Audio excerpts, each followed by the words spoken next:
આ ન્યૂઝમાં આપનું સ્વાગત છે. હું કૃષ્ણકાંત ભાટિયા. મિત્રો, ગુજરાતીમાં એક કહેવત છે કે પહેલું સુખ તે જાતે નર્યા, અર્થાત આપણું તન નરવું હોય, સ્વાસ્થ્ય સારું હોય તો એના જેવું બીજું કોઈ સુખ નથી. અને તન નરવું હોય તો સ્વાભાવિક છે કે મન પણ નરવું રહે. તન મન બંને સ્વસ્થ હોય તો આપણે આનંદથી જીવી શકીએ. કોઈ પણ સરકાર પોતાની પ્રજાની આરોગ્યની સુખાકારી માટે ચિંતિત હોય છે અને પ્રજાને ગુણવત્તાયુક્ત દવાઓ મળે તે માટે પ્રયત્નશીલ પણ હોય છે. તો ચાલો આજે આપણે એ જ વિષય પર વાત કરવાના છીએ. તમે જાણતા હશો કે આજે 7 જાન્યુઆરી ઔષધિ દિવસ 2025 છે. 1 માર્ચથી 7મી માર્ચ સુધી આખું અઠવાડિયું જન ઔષધિ સપ્તાહ તરીકે ઉજવાઈ રહ્યું છે અને આ દરમિયાન જુદા જુદા કાર્યક્રમો થઈ રહ્યા છે જેનાથી જાગૃતિ વધે, લોકો સુધી જન ઔષધિની વાતો પહોંચે. તો આપણી વચ્ચે આજે આ વિષય પર વાતચીત કરવા માટે ભુજમાં છેલ્લા 7 વર્ષથી જન ઔષધિ કેન્દ્ર ચલાવતા શ્રી ભરતભાઈ પાલેજા આવ્યા છે. આપણે એમની સાથે વાત કરશું, એમની સાથે ગોષ્ઠી કરશું અને આ જે આખી જન ઔષધિની પ્રક્રિયા છે એના વિશે સમજશું. તો નમસ્તે ભરતભાઈ. નમસ્તે. મા ન્યૂઝમાં આપનું ખૂબ ખૂબ સ્વાગત છે. હવે ભરતભાઈ, પહેલાં તો અમારા જે દર્શક મિત્રો છે એને આ જન સપ્તાહની જે ઉજવણી થઈ રહી છે એના વિશે થોડુંક જણાવો. નમસ્તે. સરકાર દ્વારા ચલાવવામાં આવતો પ્રધાનમંત્રી ભારતીય જન ઔષધિ કેન્દ્ર એ પ્રધાનમંત્રી ભારતીય જન ઔષધિ પરિયોજના નામથી આ કાર્યક્રમ છે. આજે 2008 અને એના પહેલાં પણ જૂની સરકારમાં પણ આ જન ઔષધિ કેન્દ્રો હતા, પણ આજ સુધી પણ 7 વર્ષ વીતી ગયા. આ 7મો જન ઔષધિ દિવસ મનાવવામાં આવી રહ્યો છે, પણ સરકારને હજી પણ લાગે છે કે છેવાડાના લોકોને આના વિશે પૂરી જાણકારી નથી, જેનાથી સરકાર જે લાભો જનતા સુધી પહોંચાડવા માંગે છે એ આજ સુધી પહોંચ્યા નથી. સરકારનું ધ્યેય છે કે વ્યાજબી ભાવ પર બધાને દવા ગુણવત્તાવાળી મળી રહે, એના માટે જન ઔષધિ કેન્દ્ર ઠેક ઠેકાણે ખોલવામાં આવે. અને બીજા એકદમ ટૂંકામાં કહું તો દામ મેં કમ और काम में दम એવી જન ઔષધિ, દામ મેં કમ और કામ મેં દમ એ જન ઔષધિ કેન્દ્ર સરકાર ઘણા બધા ખોલી ચૂકી છે. હમણાં સુધી લગભગ 15,000 કેન્દ્રો હશે, પણ હજી પણ મને લાગે છે કે આપણા કચ્છના છેટા લોકો જે મોબાઈલ વાપરી નથી શકતા, જે ગૂગલ પર સર્ચ નથી કરી શકતા, જે મોબાઈલ પર ઓનલાઈન પેમેન્ટ આપી નથી શકતા, એવી ભોળી પ્રજાને લોકોને માહિતી મળે એવા આપણા કચ્છના અને સમસ્ત ભારતના લોકો માટે આ જન ઔષધિ કેન્દ્ર દિવસ બહુ જરૂરી છે. હવે ભરતભાઈ, પ્રધાનમંત્રી ભારતીય જન ઔષધિ પરિયોજના એ શું છે, એનું સ્વરૂપ શું છે, એ અમારા દર્શક મિત્રોને જણાવો. પ્રધાનમંત્રી જન ઔષધિ કેન્દ્રમાં સરકાર દ્વારા મેન્યુફેક્ચરર, C&F એટલે વેરહાઉસ, ડિસ્ટ્રીબ્યુટર અને રિટેલર્સ એ બધાને એક ગ્રુપ બનાવીને બનાવનારથી લઈને વેચનાર સુધી લોકોને એક સાથે ભેગા કરીને ઓછાથી ઓછા દરમાં ઉત્તમથી ઉત્તમ દરજ્જાની દવાઓ કેમ આપી શકાય એનું એક પ્રયાસ છે, જે પાછલા ઘણા વર્ષોથી 2008થી આજ સુધી ચાલી રહ્યો છે. નરેન્દ્રભાઈ મોદી જ્યારે સરકારમાં આવ્યા ત્યારે ઘણા ઓછા કેન્દ્રો હતા, આજે 15,000 થઈ ગયા છે અને સરકારનું એવું સપનું છે કે ડિસેમ્બર 2026 સુધી આ 25,000 સુધી પહોંચે. અને આમાં WHO પ્રમાણિત દવાઓ બનાવવામાં આવે છે. GMP પ્રેક્ટિસથી એ દવાઓ બનાવવાના કારખાના હોય છે. એટલું જ નહીં, પણ દવા બની ગયા પછી જ્યારે અમારી કંપનીના પાસે આવે, આંગણામાં અમારા ડિસ્ટ્રીબ્યુટર પાસે હોય, રિટેલર પાસે હોય અને પેશન્ટ પણ કમ્પ્લેન્ટ કરે તો એ કમ્પ્લેન્ટને ચેક કરવા માટે NABL national accreditation bureau of quality એના લેબોરેટરીઝમાં એને ચકાસવામાં આવે છે. અગર કોઈક દવા ફેલ થઈ જાય તો એને વારંવાર, અગર જો ફેલ થાય છે તો 3 વારમાં એ કંપનીને બેન પણ કરી નાખવામાં આવે છે.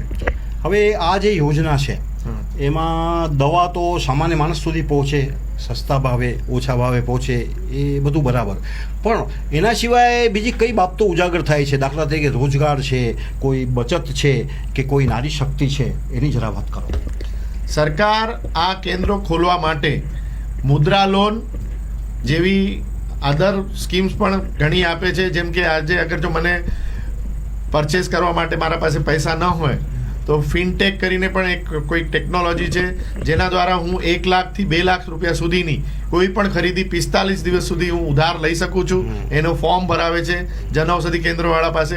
નવો કેન્દ્ર ખોલવા માટે પુરુષોને 5,000 રૂપિયા લાગે છે, પણ મહિલા અગર જો પ્રથમ કેન્દ્ર ખોલી રહી છે, અપંગ લોકો અગર જો દિવ્યાંગ લોકો જે છે એ લોકોને ખોલવા માટે, અને જે અમુક કોક હિસ્સાના જે રિજેક્ટેડ જે પાછલા રાજ્યો છે એના લોકોને પણ ગવર્મેન્ટ ફ્રીમાં તો દવાનો ફોર્મ ખોલવા માટે આપે છે, કેન્દ્ર ખોલવા માટે, પણ એ લોકોને ફર્નિચર પેટે 1.5 લાખ રૂપિયા અને કોમ્પ્યુટર પેટે 50,000 રૂપિયા એમ 2 લાખ રૂપિયાની ઇન્સ્ટન્ટ સહાયતા આપે છે. અને કેન્દ્ર ચલાવનારને પહેલા સરકાર 2.5 લાખ રૂપિયા સુધી આપતી હતી, એટલે દર 1 લાખ રૂપિયાની મહિને ખરીદી હોય તો 10,000 રૂપિયા એક્સ્ટ્રા આપે, એ 2.5 લાખ રૂપિયા સુધી સહાયતા આપતી હતી. પછી બીજી વાર જ્યારે નરેન્દ્રભાઈ મોદી શાસન પર આવ્યા ત્યારે 5 લાખ રૂપિયા સુધી આપતી હતી. હવે જ્યારે સરકાર ત્રીજી વાર બની છે ત્યારે આ ઇન્સેન્ટિવને લાઈફ ટાઈમ 20% કરી નાખવામાં આવ્યું છે.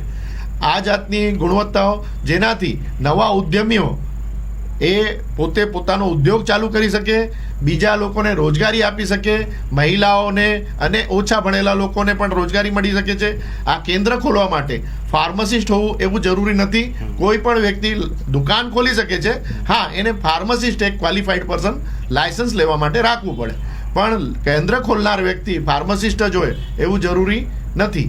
એ વગર ભણેલો હોય પણ ઉદ્યોગ કરવાની ઈચ્છા કરતો હોય તો એ લોકો માટે પણ સરકાર મોટિવેટ કરે છે. હવે આ જે જન ઔષધિ કેન્દ્ર છે એ શરૂ કરવા માટે મહિલાઓને કોઈ પ્રાયોરિટી આપવામાં આવે છે ખરી? હા, એ મહિલાઓ માટે મેં કીધું ને, જેમ કે એ ફર્નિચર ખોલવા પહેલો એનો કેન્દ્ર હોય તો એના માટે એને 1.5 લાખ રૂપિયા સુધી ફર્નિચર માટે અને 50,000 રૂપિયા કોમ્પ્યુટર માટે એને સહાયતા આપવામાં આવે છે. મને લાગે છે કે જે આ કેન્દ્ર છે કંઈક એનો માપદંડ નક્કી કરેલું છે કે આટલી જે કેન્દ્ર જે વિસ્તારમાં હોય ત્યાંથી આટલી દૂરી સુધી કોઈ કેન્દ્ર બીજું શરૂ નથી. હવે જે 25,000 કેન્દ્રો ખોલવાના છે એ એમ ન થઈ જાય કે શહેરો ને શહેરોમાં જ રહી જાય. એટલે છેવાડાના જે ગામો છે ત્યાં પણ હવે કેન્દ્ર ગવર્મેન્ટને ખોલવાનો પ્રયાસ ચાલુ છે. ઘણા ખરે રેલવે સ્ટેશન પર પણ ઘણા કેન્દ્રો ખોલી રહ્યા છે. બસ સ્ટેશન પર ખાસ સરકાર એને જગ્યા પ્રોવાઈડ કરાવે છે, રેલવે સ્ટેશનમાં જગ્યા પ્રોવાઈડ કરાવે છે અને જન ઔષધિ કેન્દ્ર ખોલવામાં આવે છે. અને ગામડાઓમાં પણ કોઈ ખોલે એના માટે સરકાર એને પ્રોત્સાહિત કરી રહી છે. હવે ભરતભાઈ, તમે કહ્યું તે પ્રમાણે કે કોઈ નારી શક્તિ જે છે એ કોઈ કેન્દ્ર ખોલવા માંગતો હોય તો એના રીતે સરકાર પ્રોત્સાહિત કરે છે, સહાય આપે છે. પણ તમને એવું લાગે છે કે આના લીધે નારી શક્તિ છે એ મોટિવેટ થાય છે ખરી? ના, જરૂર. કેમ કે આમાં જે નારી છે એને સાહસ કરવા માટે જે સરકાર પૈસા આપે છે, પૈસા હોય તો કોઈ પણ ઉદ્યમ કરવાની ઈચ્છા કરી શકે છે, પણ એને પૈસાની સ્ટાર્ટિંગ ન મળતી હોય એટલે જે સાહસ કરતી ન હોય તો સરકાર જે આ 2 લાખ રૂપિયાનું જે ફંડ આપે છે એ ચોક્કસ એ લોકોને પ્રોત્સાહિત કરે છે. અને આ 2 લાખ રૂપિયાની સહાયતા અલાવા જેમ મેં તમને કીધું કે એને જ્યારે ખરીદી કરવી છે પણ આજે એના પાસે કેશ નથી તો એને 2 લાખ રૂપિયા જેવી ઉધારી પણ સરકારે પ્રોવાઈડ કરાવી છે. હવે કચ્છમાં આ રીતે કેટલી નારી શક્તિઓ છે એ આવા કેન્દ્રો ચલાવે છે? કોઈ આંકડો આપની પાસે હોય તો કહેશો? એક બેન મને જાણકારી છે એ અંજારમાં ચલાવે છે, અને એક બેન નખત્રાણામાં ઘણા વર્ષોથી પ્રિન્સીબેન સોની છે એ નખત્રાણામાં ચલાવે છે, અને એક મારા મિસેસ છે એ બસ સ્ટેશનમાં ભુજમાં ચલાવે છે, અને એક દિયાબેન સોની કરીને છે એ ભુજમાં ભાનુશાલી નગરની બાજુમાં ચલાવે છે. હવે જન ઔષધિ કેન્દ્ર પણ જે ઉપલબ્ધ દવાઓ છે એ ગુણવત્તાયુક્ત હોય એના માટે સરકારશ્રી તરફથી કયા પ્રકારની કાળજી લેવાય છે? એ NABL એટલે national accreditation bureau of laboratories, એક લેબોરેટરીઝનો એક પરિમાણ એટલે માન્યતા પ્રાપ્ત જે લેબોરેટરીઝ હોય છે એને એક્રેડિશન બ્યુરો ઓફ લેબોરેટરીઝ કહેવામાં આવે છે. અહીંયા એની ચકાસણી વારંવાર કરવામાં આવે છે. જ્યારે દવા અમારે આંગણે આવે કંપનીના, દવા ડિસ્ટ્રીબ્યુટરના પાસે હોય, દવા રિટેલરના પાસે હોય, અને પેશન્ટ કોઈક ફીડબેક આપે કે આ દવા તમારી ચોટી રહે છે, બટકી પડે છે, અથવા એનો વાસ બહુ ખરાબ આવે છે, તો એના ઉપર એક્શન લઈને ગવર્મેન્ટ એ કંપનીને માલ પાછો પૂરો કરાવે છે, કોલ બેક કરે છે એ પ્રોડક્ટનું, અને એનાથી કસ્ટમરની સેફટી જાળવી રાખે છે. હવે આના માટે તમારું જે કેન્દ્ર છે જન ઔષધિ કેન્દ્ર, એની કોઈ મુલાકાત કે એની કોઈ તપાસણી સત્તાવાળાઓ દ્વારા થાય છે ખરી? હા, આ જેટલા પણ કેન્દ્રો છે એ બધા food and drug control administration office જે છે એના નીચે હોય છે. એ લોકોના જે નિયમો હોય છે કે ફાર્માસિસ્ટ અવેલેબલ હોવો જોઈએ, એ જગ્યા પર હોવો જોઈએ, એ બધી ચકાસણી, અને દવાઓ ખોટી રીતથી રાખવામાં ના આવી હોય, ખોટી રીતથી વગર દવાની ચિઠ્ઠીથી કોઈકને આપવામાં ના આવતી હોય, અથવા જૂની ચિઠ્ઠીઓ પર દવા પાછી ન લઈ લેતો હોય, અથવા જે પણ જાતની સેફટી મેઝર્સ હોય છે એ FDA દ્વારા અમારા ઉપર પણ એટલી જ લાગુ પડે છે જેટલી એક સાધારણ મેડિસિનના ઉપર પડે છે. ભરતભાઈ, કોઈ પણ મેડિકલ સ્ટોર છે, એ મેડિકલ સ્ટોર પર ફાર્માસિસ્ટની હાજરી કેટલી જરૂરી છે? ફાર્માસિસ્ટની હાજરી આપે કીધું એટલે સાહેબ હું તમને બે વાત કહીશ કે ઘણાખરે વ્યક્તિ હાજર તો છે અથવા ગેરહાજર છે, પણ એ તમારા માટે બેનિફિશિયલ કેટલો છે. આપણે જેમ ડોક્ટર પૂછીને જઈએ કે સાહેબ મને એક હાર્ટનું કામ છે, મારી કિડનીનું પથરીનું કામ છે, મારી દીકરીનું ગર્ભાધાન છે, તો એ જ્યારે પૂછીને ડોક્ટર ગોતીને જઈએ છે, એવી રીતના તમે પણ જ્યારે જાઓ કોઈક મેડિકલ પર, ત્યારે પેશન્ટે એનો જે ફાર્માસિસ્ટ છે એ પેશન્ટના ફેવરમાં કેટલો છે. મને આ વાત પર એક વાત યાદ આવે છે કે ટાટાને એક બહુ મોટા ડોક્ટર છે, એમણે પ્રોફેશનલિઝમ પર એક વાત કરી હતી કે કોને પ્રોફેશનલિઝમ કહેવાય. તો એમણે એવું કીધું કે અગર જો પ્રોફેશનલિઝમનું ઉદાહરણ હું આપું કે પોલીસ એ જેના પોલીસમાં સમાજમાં રહેતા ગુનાઓ બંધ થઈ ગયા હોય, અથવા મા બાપ એ કે જેના દીકરાઓને ક્યારે જિંદગીમાં સોરી બોલવી પડે જ નહીં. મા બાપના સંસ્કાર એવા હોવા જોઈએ કે એના દીકરાથી ક્યારે ભૂલ જ ન થાય, ભૂલ થાય તો સોરી બોલે ને. તો એવી રીતની પોલીસ હોય એને અગર જો સરકારનું કામ કરે છે તો સરકારમાં અપરાધ ઓછા થવા જોઈએ. એવી રીતે ફાર્માસિસ્ટ અને ડોક્ટર છે, તો અગર જો એ રોગ નથી ઓછા કરી શકતા તો એ રોગની પીડા અને એના દ્વારા થતા ખર્ચાઓ એ ગ્રાહકના ઓછા કરી શકે, પેશન્ટના ઓછા કરી શકે, એમાં માનવતા દર્શાવે. આજે અમુક પેશન્ટોને લૂંટવા માટે ડોક્ટરો અને ફાર્માસિસ્ટની એવી રેકેટ બની ગઈ છે કે એ લોકો પેશન્ટમાંથી પૈસા ઉઘરાવવા માટે પ્રયાસ કરે છે. આપણે એવો ફાર્માસિસ્ટ અને ડોક્ટર ગોતવો જોઈએ જે પેશન્ટને લાભ કરે, એને પૈસાનો ખર્ચો બચાવી આપે. બરાબર છે. હવે તમે ઘણા વર્ષોથી ભુજમાં જન ઔષધિ કેન્દ્ર ચલાવો છો. હવે તમારા મતે આ જે કેન્દ્ર છે એ કેન્દ્ર પરત્વે લોકોની જાગૃતિ કેટલી છે? હજી પણ ઘણા લોકોના કાન સુધી આ દુકાનના સમાચાર એટલે પ્રધાનમંત્રી ભારતીય જનઔષધિ કેન્દ્રના સમાચાર હજી સુધી લોકોને નથી મળ્યા એવું મને લાગે છે. હું ઘણા પ્રકારથી આને પ્રચાર કરતો હોઉં છું. હું ફેસબુક દ્વારા, ઇન્સ્ટાગ્રામ દ્વારા, વોટ્સઅપ દ્વારા, યુટ્યુબ દ્વારા ઘણી જાણકારી લોકોમાં પહોંચાડું છું. હું છાપામાં પણ પેમ્પલેટ નાખું છું, અને અજાણે લોકોને હું ચપ્પલ સીવડાવવા જાઉં કે શાકભાજી લેવા જાઉં ત્યાં લોકોને કહું છું કે હું સાહેબ હું છે ને તમે બકાલા વેચો છો, હું દવા વેચું છું. એનાથી અજાણ વ્યક્તિને, એક ગરીબ માણસને, એક સાધારણ માણસને પણ એ ખબર પડે કે જન ઔષધિ શું લાભ આપી રહી છે, સરકારના શું પ્રયાસો છે, અને આ દવાઓની દુકાન પર લેવાથી એને શું લાભ થઈ શકે.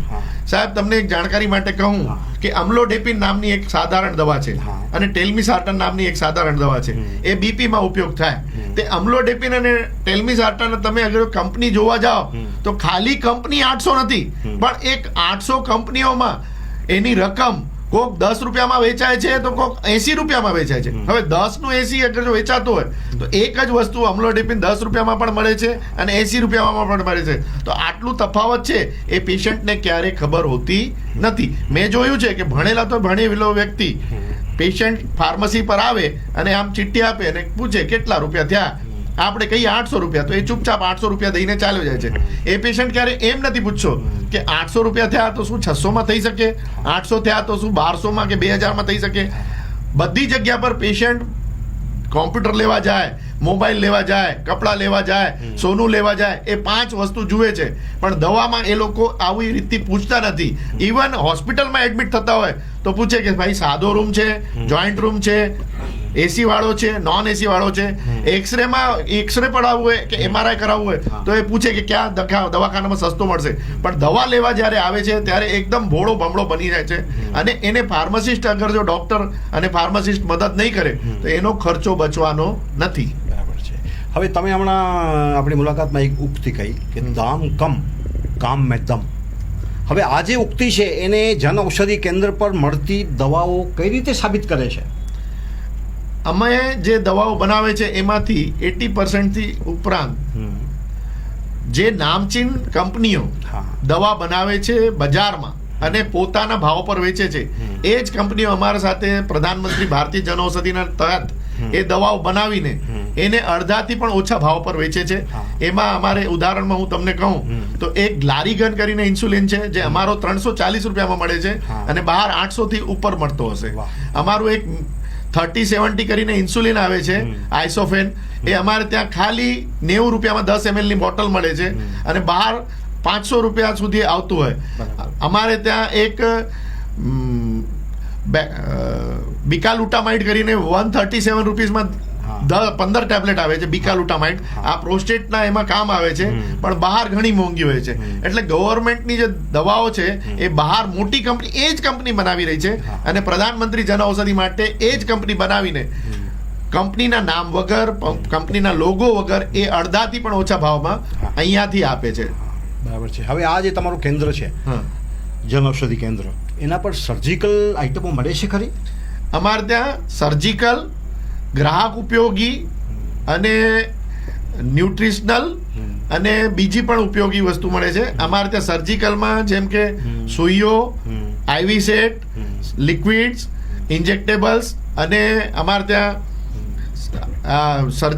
પેશન્ટ યુઝેબલમાં નેક પિલો આવે છે. પછી ઉપયોગી મહિલાઓમાં પીરિયડની દોરાન ઉપયોગ થતા કપડાઓ, પીરિયડની દોરાન ઉપયોગ થતા સિલિકોનના કપ, બચ્ચાઓ માટે પેડ્સ, બુઢા અને જે ગાદલા પર વસાત છે જેને સાફ સફાઈ માટે બહાર નથી જઈ શકતા એ બુઢા માટે પેડ્સ, અને આયુર્વેદિકમાં અમારી પાસે ઘણી બધી વસ્તુઓ છે. હવે જન ઔષધિ કેન્દ્ર છે એના પર આયુર્વેદિક દવાઓ પણ ઉપલબ્ધ હોય છે ખરું ને? હા, હવે હમણાં પાછલા 2 વર્ષથી સરકારે અશ્વગંધા, સાલાકી અને શિલાજીત અને ચ્યવનપ્રાશ એવા આયુર્વેદિક પ્રોડક્ટ્સની પણ ઉપલબ્ધિ કરવાની ચાલુ કરી છે અને આવનારા પીરિયડમાં ઘણી બધી આયુર્વેદિક પ્રોડક્ટ પણ સરકાર લાવવાનો પ્રયાસ કરી રહી છે. હવે આ યોજનાની જે માહિતી છે એ કોઈ પણ દર્શકને જો જાણવી હોય તો સોશિયલ મીડિયા પર એ કઈ કઈ જગ્યાએ એની માહિતી ઉપલબ્ધ છે? સોશિયલ મીડિયામાં ગવર્મેન્ટનું પોતાનું એક વેબસાઇટ છે જેની ઓરિજિનલ ની કોપીઝ, એટલે એને લૂંટનાર અને છેતરનાર, મેં પોતે હમણાં એક દિવસ કેન્દ્ર ભરવા માટે, નવા કેન્દ્ર માટે એપ્લિકેશન કરવા માટે ગયો ત્યારે એક છેતરપિંડી વેબસાઇટ પણ છે. તો આમાં છેતરપિંડી કંપનીઓની વેબસાઇટ પણ છે. janaushadhi.co.in gov કરીને ગવર્મેન્ટની વેબસાઇટ છે. એ વેબસાઇટના અલાવા ફેસબુક, ઇન્સ્ટાગ્રામ, યુટ્યુબ અને ટ્વિટર જેવા હેન્ડલ્સ પર પણ ગવર્મેન્ટ અવેલેબલ છે. પીએમબીઆઈ નામથી, આનો પહેલો એનું નામ હતો બીપીપીઆઈ, અને પ્રધાનમંત્રી ભારતીય જન ઔષધિ કેન્દ્ર નામથી આ બધા હેન્ડલો પર ગવર્મેન્ટ અવેલેબલ છે. ભરતભાઈ, જન ઔષધિ સુગમ એપ એના વિશે થોડી અમારા દર્શક મિત્રોને માહિતી આપો. સરકાર આ લાભ માટે એટલી બધી ટ્રાન્સપરન્ટ છે કે અગર જો કોઈક ભુજનો ઉપયોગ કરનાર વ્યક્તિ સુરત, ભાવનગર, અમદાવાદ અથવા મુંબઈ પહોંચી જાય છે તો ત્યાં એને જન ઔષધિ કેન્દ્ર કેટલો છેટો છે, કેટલા છે, ત્યાંનો ફોન નંબર શું છે, ત્યાં જવાનો રસ્તો, એ અને કઈ કઈ દવા કેટલી રેન્જમાં, 10 મિલીગ્રામ, 20 મિલીગ્રામ, 50 મિલીગ્રામ અને શું શું ભાવે, અને કઈ કઈ પેકિંગમાં 10 ટેબ્લેટ, 50 ટેબ્લેટ, 30 ટેબ્લેટ એવા પેકિંગમાં અવેલેબલ છે. એના માટે જન ઔષધિ સુગમ એપ નામથી એનું એન્ડ્રોઈડ પર અને આઈફોન પર એનું એપ્લિકેશન મળી જાય છે. લોકો કોઈ ભ્રામક પ્રચારમાં ન ફસાય અને પોતાની દવાની જે જરૂરિયાત છે એના માટે જન ઔષધિ કેન્દ્રની મુલાકાત લે અને સરકારશ્રીની યોજના છે કે અહીંથી સસ્તી અને ઉત્તમ ક્વોલિટીની દવાઓ લોકોને મળે, લોકો તેનો લાભ લે. આના માટે લોકોને તમે શું કહેશો, શું સંદેશ આપશો?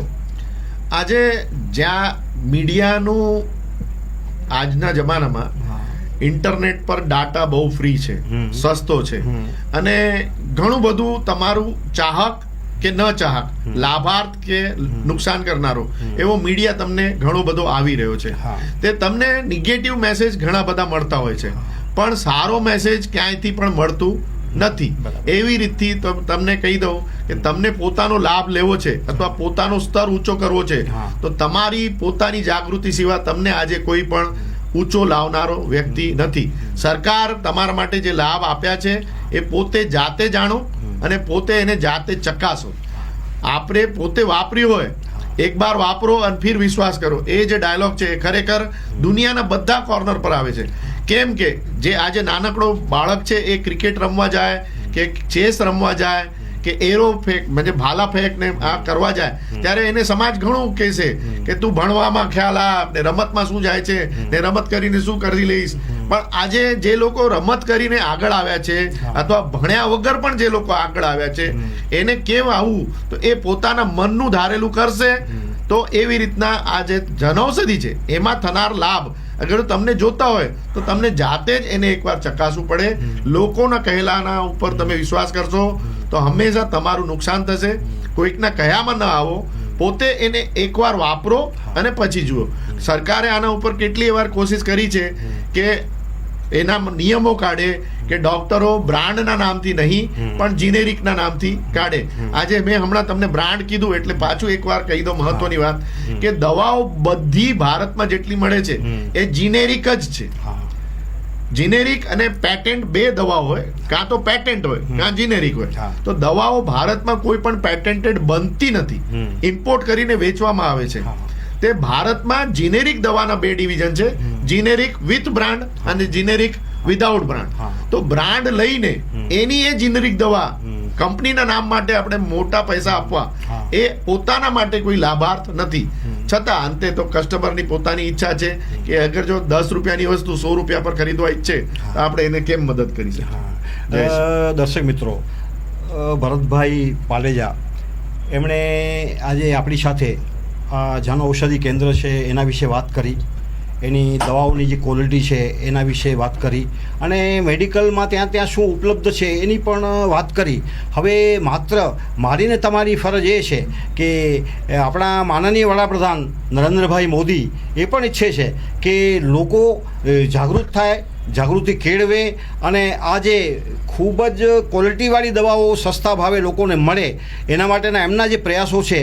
પણ મિત્રો, જ્યાં સુધી આપણી પોતાની જાગૃતિ નહીં આવે, આપણે પોતે જાગૃત નહીં થશું નહીં, ત્યાં સુધી મને લાગે છે કે એ જે સરકારનું કામ છે ને એ અધૂરું રહેશે. હવે આજે આપની સાથે જ્યારે વાત કરી ભરતભાઈ સાથે આપણે અને એમણે જે માહિતી આપી, છતાં પણ કોઈને કાંઈ પ્રશ્ન હોય તો એમના મોબાઈલ નંબર પણ આપણી લિંક ઉપર છે. તો એનાથી તમે ભરતભાઈ સાથે ગમે ત્યારે સંપર્ક કરી શકો છો, એમને આના વિશે તમે માહિતી પૂછી શકો છો અને તમે જાણકાર બની શકો છો.